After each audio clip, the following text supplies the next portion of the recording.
Good morning. Ngasi se ko gile apon me ko le apon me ki ka ki message me ra se le apon me da ham bada number ko number se 69 le re do kala da angang bu gum ba kai gum do mine shi na bi be ko do ga chak thong bu da ko ne sum ha pe ya ba angang ma chu gi cha ba ya ba pot angang ma chu gi cha ba ya pot ha ga comments in mani khang de beetroot ni khang de mai tar ga khatang maming gi na mai na happy ba ko abdu ma le re ko ado ngasai gi number ina haja gi 69 se khut oi gum ba da kai gum da ibi ko ha di blue ma chu gi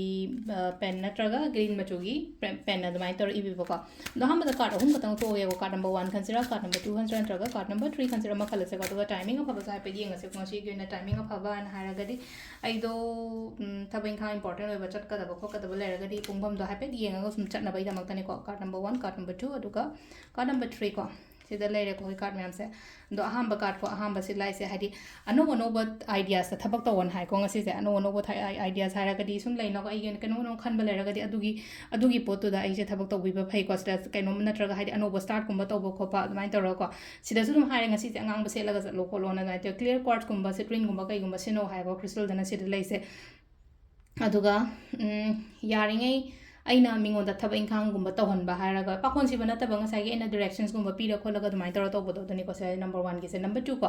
number 2 is nang kitang satisfy oi da bagi type da nupi se luk tharaga lai se ma ko hadi luk tharaga hadi makhu si da hadi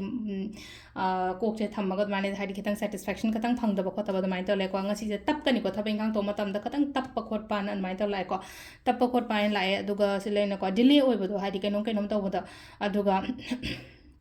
kaino tawgano hadi yam kaina sumaina akoina matha sara kaina lei matam opportunities la ko matam khudong cha lang matam da uhogda bu su yawi tana ko to na yari ngai neglect cha tana bai tamakta harsine ko adu na khanjalaga su yam ka hena leigano ko adu amu ara kumba set kano ngasi gi nume che ko adu ga kaino dadi hadi crystal da nang hadi suleimani hakki ko suleimani hakki di black natraga koi gi red ki crystals kumba lei bani ko adu suleimani hakki kumba kai kumba mani shine bi banu ti gi crystals ana hara aga di ko adu ga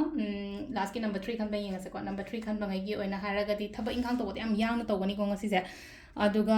yang na to bo se maka ki am ka hena ko yang na su to bi gano hai ko se le hadi hatu ke nom do da min is nang si phai ye ha ma to dai na grong jana kem khang de bi da chang jala ga de ngon da khuthi thi gani adu na hadi